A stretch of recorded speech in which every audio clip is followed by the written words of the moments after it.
Hello, this is a day again, the big M, menopause and a healthy lifestyle.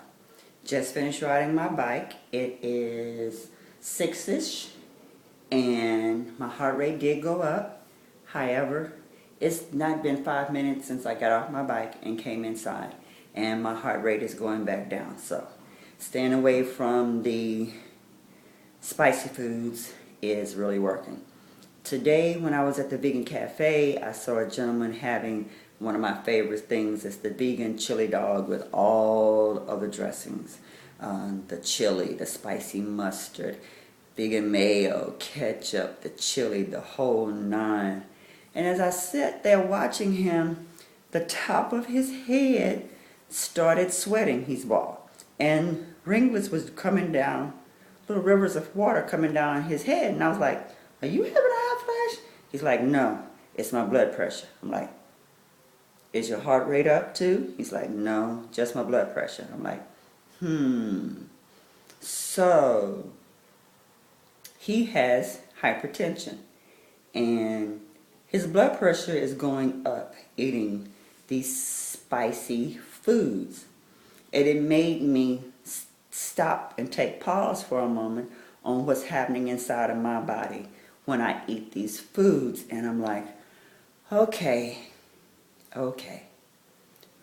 So that's confirmation on what's happening inside of my body, that these foods are warming and they produce heat, and they also, if you have a challenge, could make your heart rate go up and your blood pressure go up, even though things like cayenne are good as a blood purifier and blood toner.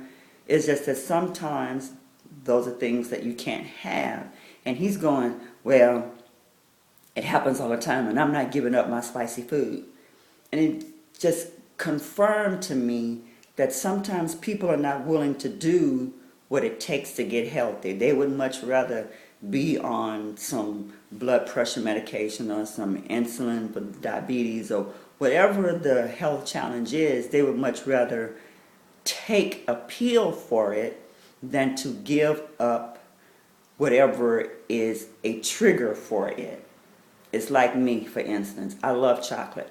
But to do chocolate in this traditional way, I cannot do because it's going to create a migraine. And for me, pain is a great equalizer. I've almost overdosed because of a migraine. And I decided then that that was not going to happen again. So I gave up chocolate. I haven't had chocolate in the way that I would love to eat it in almost 30 years now. So when I went to the vegan cafe and found vegan chocolate and found that Ghirardelli's has a 100% cacao bar that doesn't have any dairy or milk or animal product or sweetener in it, that I could then, with the recipe, veganize it and use healthier choices for my body, I can now enjoy chocolate. So I'm saying all that to say that you have to make the decision to do what is right for your body.